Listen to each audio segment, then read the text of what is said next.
Oi, gente, tudo bem? Bom dia, boa tarde, boa noite. Eu vou gravar aqui agora a terceira aulinha da nossa sequência Geologia na Construção Civil, beleza? Na primeira aula eu troquei uma ideia com vocês sobre as rochas magmáticas, né?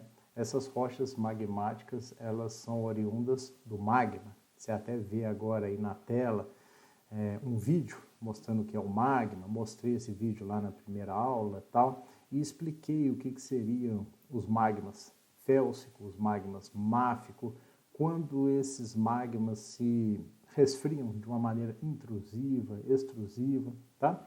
Troquei essa ideia com vocês aí direitinho sobre as rochas magmáticas, também chamadas de rochas ígneas. Isso tudo aqui lá na primeira aula. Já na segunda aula, eu troquei uma ideia com vocês sobre as rochas sedimentares. Essas rochas sedimentares podem ser as rochas sedimentares detríticas, tá? Que é quando nós temos a sedimentação de detritos. O que seriam esses detritos? Seriam pedaços, fragmentos de outras rochas que são liberados através do intemperismo. O intemperismo é o efeito de temperatura, variação de temperatura, efeito de vento, evento das chuvas e por aí vai. Então tem um desgaste daquela rocha matriz, daquela rocha mãe. Esse desgaste gera detrito, esses detritos são levados para alguns lugares de uma cota inferior.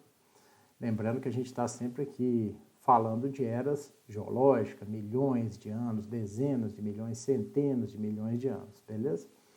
Então esses detritos vão sendo sedimentados em determinada posição e de acordo com a granulometria, né, que esses detritos possuem, ou seja, o tamanho desses detritos, o tamanho dessas partículas, eles se sedimentam e de acordo com esse tamanho nós vamos ter o arenito. Se a gente tiver predominância de uma granulometria um pouco maior, nós podemos ter o siltito e o argilito. No caso do argilito, é uma rocha sedimentar detrítica formado por detritos da granulometria de argila, beleza?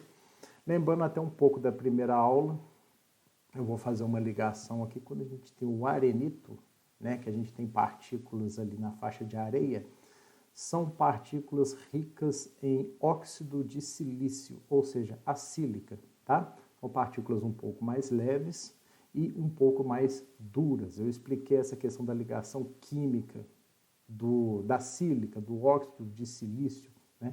O arranjo tridimensional do SiO4 ou SiO2, né? Eu expliquei lá na primeira aula, são mais leves e mais duras. Aí a gente tem a formação de areia.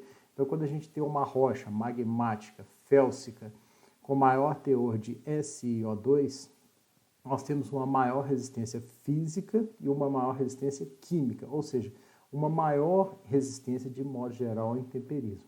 Então, essas partículas maiores, arenosas, elas vão formar o arenito, tá? Quando a gente já tiver uma rocha magmática, a rocha matriz, uma magmática, com menor teor de SiO2, menor teor de sílica, né? Ou seja, menor teor de óxido de silício, a gente vai ter o quê?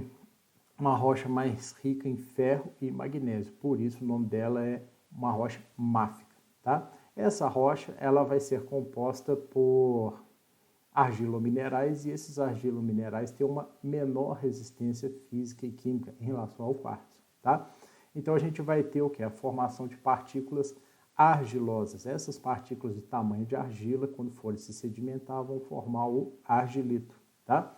E quando esse argilito for virar um solo, eventualmente algum detrito que nem chegue a formar uma rocha sedimentar, aquele detrito, por exemplo, de uma rocha magmática, já vai ser transformado em algum tipo de solo, vai ser um solo mais argiloso. Se eu tiver esse detrito, que ao longo ali dos milhões de anos ele vai se sedimentar, ser compactado para formar um argilito, depois esse argilito for formar um solo, a gente também vai ter um solo mais argiloso, beleza?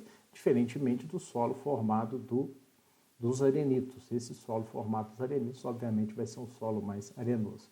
Também no meio do caminho aqui eu tenho o siltito, que é o quê? tamanho de partícula intermediário, que é aí quando a gente tiver o siltito, ele vai formar o que? Um solo siltoso, beleza? Bom, até agora aqui eu falei sobre as rochas sedimentares detríticas, onde a gente tem a formação de detritos. Por outro lado, a gente também tem as rochas sedimentares não detríticas, onde nós não temos a formação de detritos. Ah, professor, se nós não temos detritos, como se formarão essas rochas sedimentares? Nesse caso aqui, elas se formarão da seguinte maneira. Nós teremos algum elemento químico, por exemplo, o cálcio, teremos o enxofre, teremos o magnésio, e esses elementos químicos sofrerão algumas reações que vão gerar precipitação. O que é a precipitação? Vai gerar um precipitado, ou seja, através dessa reação química, por exemplo, a reação do cálcio com o carbono disponível e o oxigênio, CO, CO2, né, na atmosfera, na água, a gente vai ter o que? A formação da calcita, que é o que? O carbonato de cálcio, CaCO3. Quando a gente tem a formação da calcita, a gente deixa de ter o cálcio diluído na água e a gente forma a calcita. Quando a gente tem essa formação da calcita, né? A calcita é um mineral, então aqui começa a gerar partículas. Essas partículas, elas se precipitam quimicamente, ou seja, eu tenho uma formação química naquele volume de água, naquele ambiente aquático, e essa formação química gera micropartículas que vão crescendo, crescendo até que elas tenham condições de afundar. Aí, quando elas afundam, elas sofrerão uma certa compactação da carga delas mesmo, que vai sendo colocada em cima, e ali a gente vai ter a formação de depósitos de carbonato de cálcio, que é a calcita, carbonato de cálcio com magnésio, que é a dolomita. Aqui a gente tem sulfato de cálcio, que é a gipsita, né, que gera o gesso e tal. A gente vai ter essa questão também pela questão dos óxidos de ferro, tá? Que são as formações ferríferas bandadas, tá? E por aí vai. Nós também temos rochas sedimentares não detríticas biogênicas, que são oriundas da decomposição de seres vivos, e rochas sedimentares não detríticas orgânicas, tá? Que ocorre pela decomposição de material orgânico, como florestas antigas e por aí vai, beleza? Bom, na aula de hoje especificamente nós vamos falar das rochas metamórficas, beleza? As rochas metamórficas eu já vou dividi-las em rochas metamórficas oriundas de rochas ígneas, ou seja, o protólito que formou aquela rocha metamórfica é uma rocha ígnea, tá? E eu tenho uma outra classe de rochas metamórficas onde a gente tem um protólito sedimentar, ou seja, a rocha que formou aquela rocha metamórfica, a rocha originária era uma rocha sedimentar, tá? Lembrando que rochas metamórficas são oriundas do metamorfismo. O que é o metamorfismo? O metamorfismo é a aplicação naquela rocha de pressão e temperatura. Eu até dei um exemplo na aula passada, na segunda aula, de evento geológico aqui da nossa região que aplicou metamorfismo, né, nas rochas que a gente tem contato por aqui, beleza? Então, ou seja, a gente pode ter rochas metamórficas oriundas do metamorfismo de rochas ígneas e rochas metamórficas oriundas do metamorfismo de rochas sedimentares, tá? Na aula de hoje, eu vou falar dessas aqui, as rochas metamórficas, cujo protólito são rochas ígneas, tá? E essas rochas ígneas, elas podem ser o quê? Félsicas, né? Que como eu já tinha dito, são rochas ígneas oriundas de um magma félsico, ou seja, um magma rico em sílica e um magma rico em feldspato, tá? Por isso que se chama félsica. Fel de feldspato, si de sílicas, félsica, tá? Nós vamos ter a rocha ígnea intermediária e também nós vamos ter as rochas ígneas máficas. Por que máficas? O nome vem de magnésio e ferro, tá? Aqui eu dou como exemplo o basalto e o gabbro, beleza?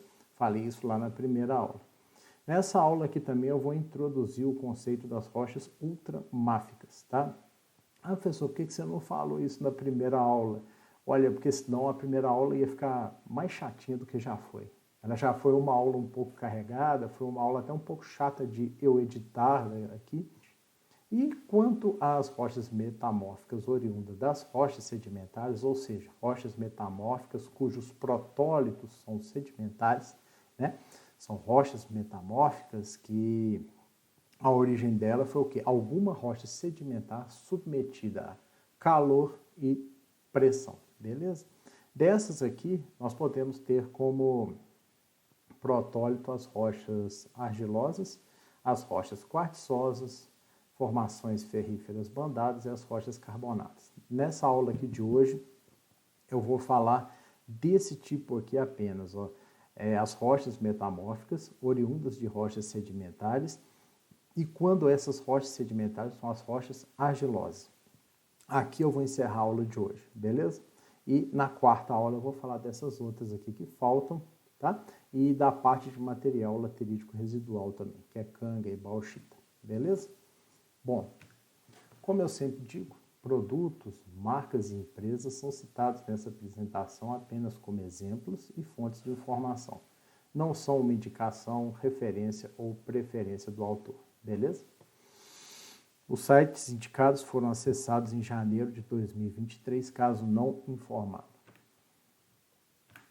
Bom, eu posso ter essas rochas metamórficas compostas de silicatos de um modo geral, né?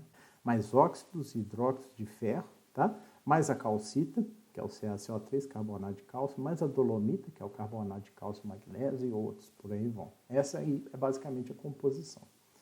Essa composição depende do protólito, ou seja, aquela rocha que originou a rocha metamórfica. E depende também da temperatura e da pressão aplicadas, tá? Qual foi essa temperatura? Qual foi essa pressão? Por quanto tempo teve essa aplicação de temperatura e pressão? Beleza? Na aula passada eu expliquei isso, tá? Questão até do anticlinal Mariana, tal, aquela questão da formação aqui da nossa região um pouco. Então, essa composição depende do protólito e da temperatura e pressão aplicadas. Isso vai definir o tamanho, a forma e a recristalização dos minerais. O que é recristalização? Quando a gente tem uma rocha metamórfica, eu não tenho a geração de magma, eu não tenho a geração de lava. Você está até vendo um videozinho aí de magma, de lava de novo. Eu não tenho fusão a esse ponto, tá? Eu tenho esse calor que ele pode gerar uma recristalização. Ou seja, eu teria um mineral A que, de acordo com a aplicação de temperatura e pressão por uma quantidade de tempo, eu tive um rearranjo atômico e gerei um outro tipo de mineral com outra distribuição cristalina, ou seja, nós tivemos uma recristalização daquele mineral. Era o mineral A, virou o mineral B, beleza? É claro que isso aí tem regras específicas que eu não vou entrar em detalhe aqui, tá? Mas existe essa recristalização. E nesse processo, as rochas podem apresentar a chamada foliação. O que vem ser a foliação? Folhas, né? É uma camada folheada. Você pode ver que essa ardose aqui, ela tem uma camada sobreposta a outra, sobreposta a outra, sobreposta a outra. Aqui a gente tem o filito, tá? Aqui a gente tem o xisto. O paragnais já não é bem camada. Aqui a gente já tem um bandamento, é uma foliação chamada de bandamento, que é uma resistência maior, beleza? Aí você vai me perguntar, professor, e isso tem a ver com aquela questão dos argilominerais que você até explicou, né, dando como exemplo um baralho lá na primeira aula, onde a gente tem as cartas se sobrepondo e na direção, dentro de uma mesma carta daquele baralho, nós temos ligações químicas mais fortes, né, dos silicatos, e a ligação de uma carga com outra, ligações químicas mais fracas, hein, professor? Tem a ver aquela história com essa daqui? Em parte, tá? Porque lá foi uma formação oriunda do resfriamento do magma.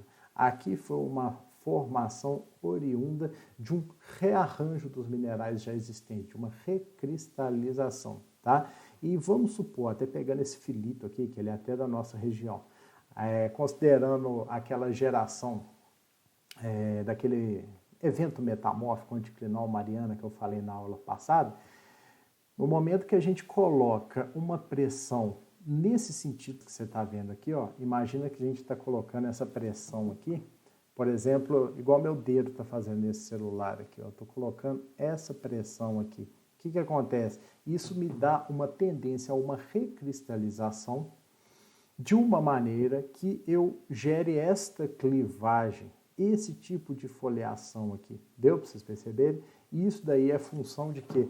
Da direção que a gente está aplicando a pressão naquele protólito e é, obviamente, a pressão que vai gerar o metamorfismo. Deu para vocês perceberem?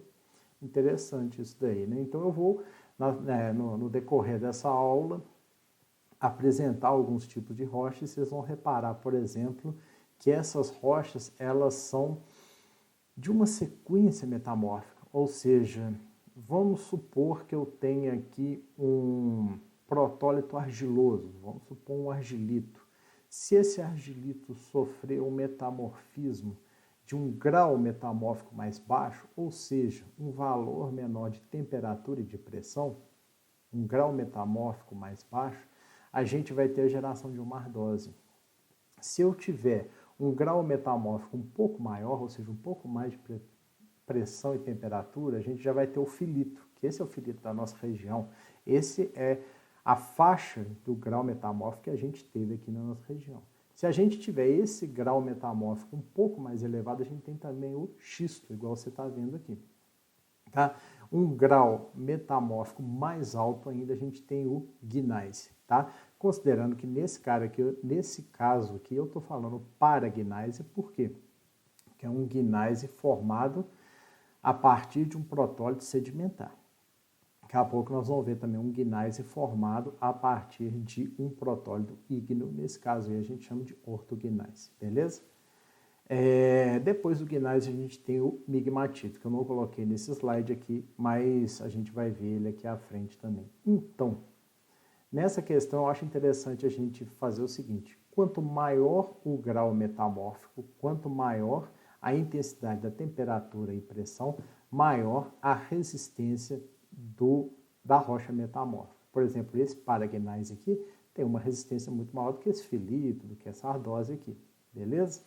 O xisto, ele tem a chamada xistosidade, tá? Essa xistosidade que você está vendo aqui, ela não se parte facilmente com a clivagem da ardose e do filito. A ardose e o filito, a gente tem esse sistema de foliação chamado clivagem, ele se parte mais fácil, foi um grau metamórfico menor. O xisto é um grau metamórfico intermediário.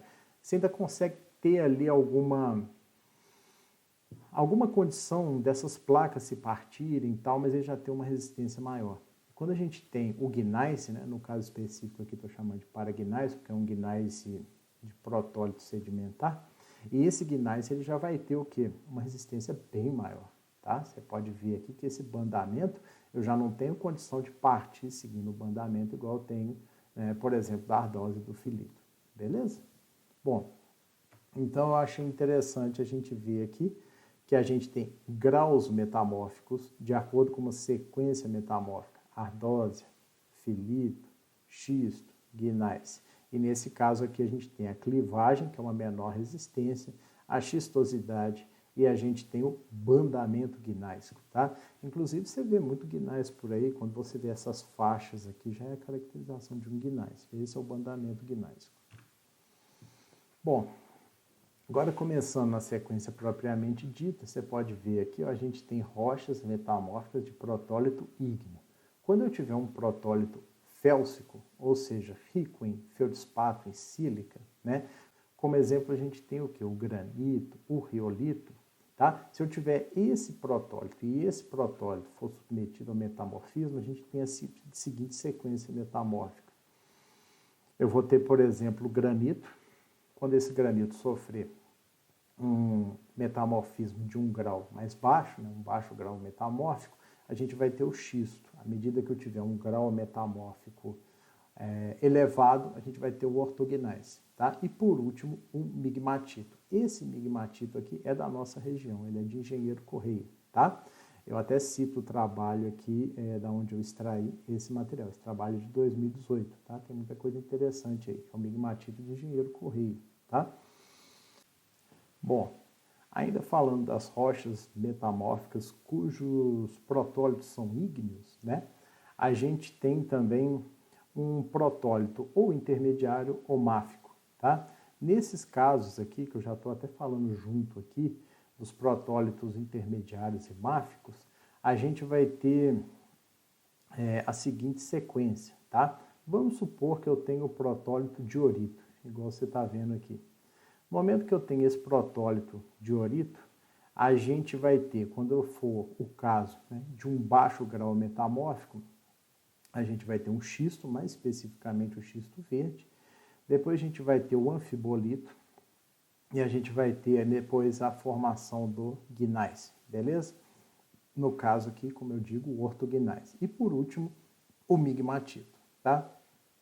Então, ou seja, nesse caso aqui, vocês podem reparar, é quando a gente tem uma rocha metamórfica de protólito ígneo com rochas intermediárias e máficas, tá? Essa é a sequência metamórfica, beleza? Esse aqui, ó, que é até o migmatito de Engenheiro Correia, tá? O migmatito, a gente já está considerando que ele é o maior grau metamórfico que pode ser aplicado. Inclusive, a gente tem ali uma fusão parcial de alguns componentes dessa rocha. Não chega a se formar um magma, não. Eu não tenho a formação de magma, mas eu tenho a fusão parcial, tá? E isso daqui se torna interessante da gente perceber o quê? Que aqui na nossa região a gente tem o gneiss migmatítico. Daqui a pouco eu vou mostrar para vocês. E você pode reparar nessas fotos aqui do migmatito que esse trabalho aqui até chama a atenção para esses produtos dessa fusão que teve. Você pode ver essas linhas mais claras aqui, elas indicam isso, que no meio daquela rocha houve algum trecho de fusão, mas não chegou a gerar a lava, o magma, tá? No caso aqui, gerou, digamos assim, uma recristalização, mas com pontos de fusão. É interessante essa questão. Aqui vocês podem reparar, quem mora em Cachoeira do Campo já deve ter visto isso daí, nós temos afloramentos constituídos por migmatitos e gneiss de composição tonalítica, granodiorítica e granítica, aflorantes na porção central da área, na região de Itabirito e Cachoeira do Campo. Em Cachoeira do Campo, esse complexo aflora em lajeados ao longo do curso do rio Maracujá, sob a ponte do Palácio. Tem outros lugares que afloram também, tá? Aqui na nossa região, na chegada em Cachoeira, ali, pouco antes de você chegar vindo de Ouro Preto, na saída de Cachoeira, ali até onde fizeram um muro atirantado, eu até falo sobre aquele muro ali no meu vídeo sobre contenções, tal, vocês podem dar uma olhada lá, eu até explico isso daí, interessante. Algumas outras questões na nossa região aqui, vocês vão reparar que esse daqui nós temos o chamado gneiss migmatítico ou migmatito, tá? A gente está aqui nesse grau metamórfico entre o gneiss e o migmatito, beleza? Ah, professor, e essa rocha metamórfica, ela é oriunda de um protólito ígneo? Sim, ela é. Aqui nós temos o chamado terreno granito gneisico, tá? Que é um embasamento, e sobre esse embasamento que nós temos parte aí do que ocorreu no quadrilátero ferrífero, inclusive o evento que eu citei na aula passada, que é o anticlinal mariano, beleza? Aqui a gente vai reparar também que nós temos uma rocha, né, muito usada na nossa região como agregado, um agregado de excelente qualidade. Eu extraí isso de um filme no Facebook da Pedreira Machado, até está o link aqui de baixo, tá? Que seria um gneiss que ele sofreu um elevado grau de metamorfismo, tá? Então, talvez aqui a gente tenha um gneiss migmatítico, tem alguns nomes específicos nessa classificação que eu não vou entrar muito nesse detalhe. Ainda nesse vídeo eu extraí também essa figura, você pode reparar o seguinte, que aqui você tem a frente de lavra, aqui a gente tem uma retro, um caminhão fora de estrada, essa reta está fazendo o carregamento desse caminhão, esse material vai ser enviado para um britador, né? E ele vai ter etapas de britagem e vai ter certos peneiramentos, a classificação se dará por tamanho, por peneiramento, tá? E a partir daí são gerados os produtos que essa empresa comercializa. Aqui vocês veem a imagem da mina deles em Amarantina, tá? E aqui, ó, eu estou acrescentando também, como eu havia dito na introdução, o conceito de rochas ultramáficas. Ou seja, quando a gente tem uma rocha félsica, é uma rocha rica em feldespato e sílica. Né? Sílica é óxido de silício. Quando a gente tem uma rocha máfica, é uma rocha com baixo teor de sílica e elevado teor de minerais que vão conter magnésio e ferro. Quando eu tenho uma rocha com teor ainda mais elevado de magnésio e ferro, mais pobre ainda em sílica, a gente tem a chamada rocha ultramáfica. Tá? Esse tipo de rocha ultramáfica, ou seja, baixíssimo teor de sílica, um exemplo dela é o chamado piroxenito, que vocês podem ver aí, até apareceu aí na tela agora. Tá? E esse piroxenito é uma rocha magmática que, quando submetida ao metamorfismo, ou seja, a uma condição de aplicação de calor e pressão, ela pode gerar o esteatito, que é a pedra-sabão, né, que a gente tem na nossa região de Santa Rita de Ouro Preto, distritos de Mariana também, em outros lugares e tal, ou o serpentinito. O esteatito e o serpentinito são duas rochas metamórficas, cujo protólito era ígneo e, além de ser ígneo, era uma rocha ígnea ultramáfica, beleza? Então, ou seja, vocês podem dar uma olhada aqui, ó, que a gente tem aqui uma frente de lavra, tá? De pedra-sabão, ou seja, de esteatito.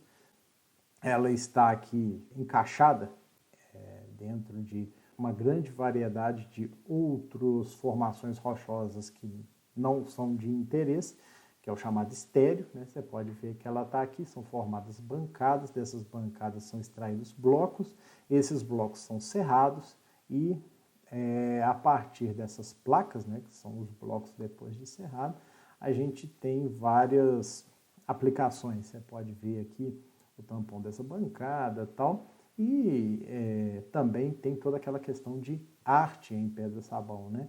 Por exemplo, você pode ver esse bojo aqui em pedra-sabão, tá? Você vê que ele já não é uma placa, né? Ele já foi produzido com o objetivo de ser esse bojo aí mesmo, beleza?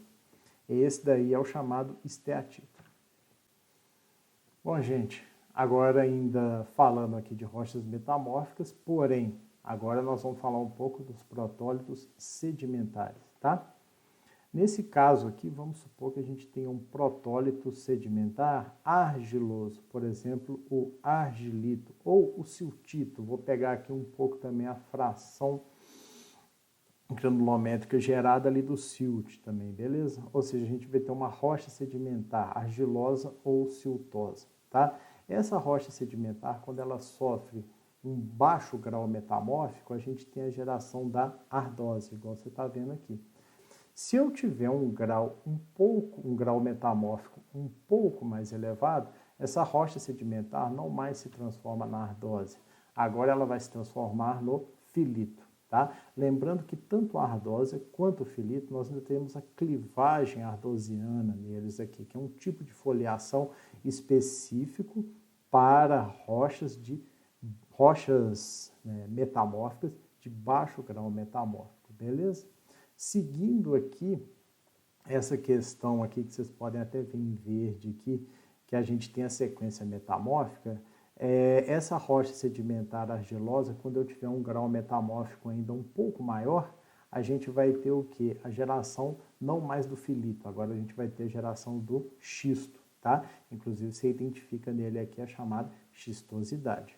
Se a gente tiver um grau metamórfico ainda maior, a gente não tem mais a formação do xisto. Agora a gente já veio para quê? Para o gneiss, tá? Nesse caso aqui a gente já tem um bandamento gneiss, já é uma rocha de maior resistência, beleza? Ou seja, é uma rocha metamórfica, nesse caso específico oriunda de uma rocha sedimentar, ou seja, o protólito sedimentar, e era um protólito argiloso. Esse protólito argiloso sofreu um elevado grau metamórfico, a gente tem o gneiss. Nesse caso, chamado de paragneiss. Por que esse para? É porque é um gneiss com protólito sedimentar. E quando a gente tem um grau metamórfico ainda mais elevado, que a gente tem fusão parcial de algumas partes ali desse gneiss, a gente vai ter o chamado migmatito, né? Também chamado de gneiss migmatítico, por aí vai. Você pode ver que a gente tem aqui, ó, o chamado melanossoma, que é o quê? A gente teve aqui algum tipo de mineral escuro, um certo mineral máfico, uma região máfica, que chegou a sofrer uma pequena fusão ali, então gerou essa linha escura que vocês estão vendo. E aqui o chamado leucossoma, um mineral félsico que chegou a sofrer essa fusão, e é aí que a gente tem essa tira, um pouco mais branco, um pouco mais claro aqui. Outro detalhe que eu ia trocar uma ideia aqui com vocês, sobre a questão da nossa região. Nós temos muito aqui na nossa região rochas metamórficas oriundas de protólitos sedimentares, são as chamadas rochas metasedimentares. Falei na aula passada, tá? Expliquei a questão da formação e tal. Na nossa região, com um exemplo aqui bem próximo para a gente, beleza?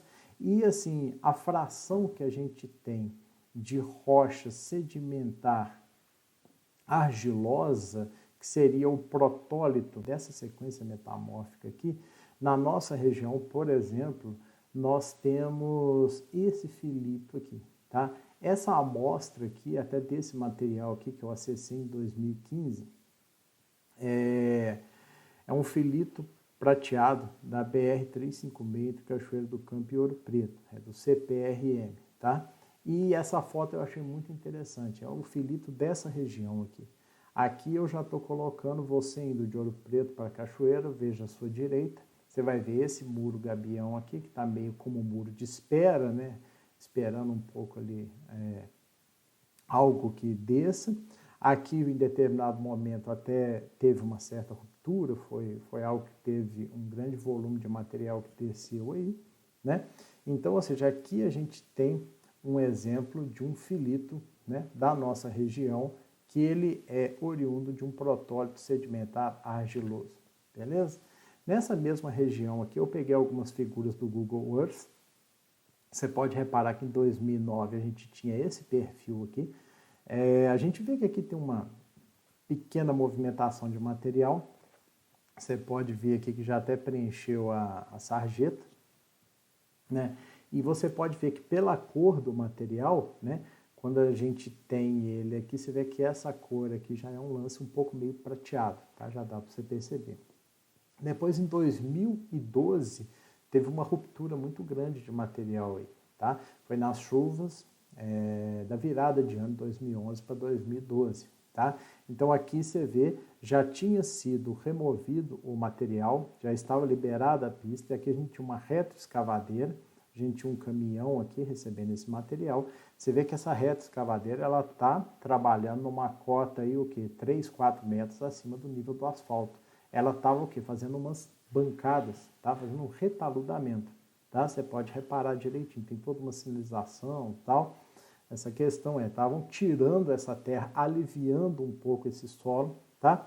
Para fazer um retaludamento, tá? Ao longo dos anos, esse retaludamento, ele não trabalhou muito bem. Tínhamos algumas drenagens aí, que eu até mostro para você, um dissipador de drenagem aqui, né? Nessa foto aqui, que você vê que ele já está até inutilizado, ou seja, houve pequeno movimento de terra, não tão grande igual aquele de 2011 para 2012, porém houve esse movimento e você vê que aqui, ó, esse retaludamento que a Retro estava fazendo, aqui a gente quase já não tinha mais esse retaludamento. Então nós tivemos pequenos movimentos de terra, porém eles chegaram a eliminar esse retaludamento e eliminaram esse sistema de drenagem que vocês estão percebendo aqui também, beleza?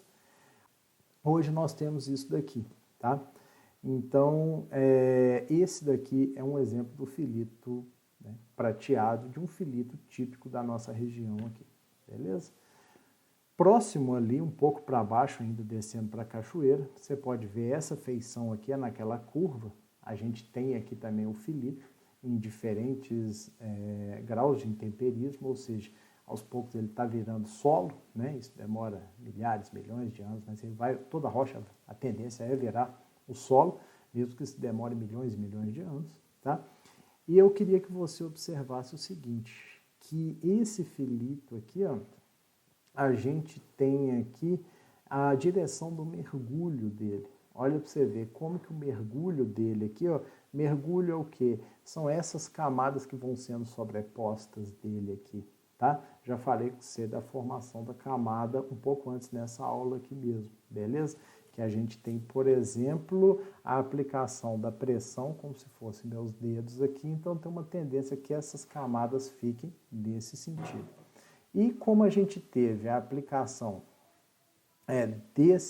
dessas forças aqui do metamorfismo, não exatamente na horizontal, nós tivemos com um certo ângulo, aqui eu até explico na aula passada, a gente chega a ter condições como essa daqui.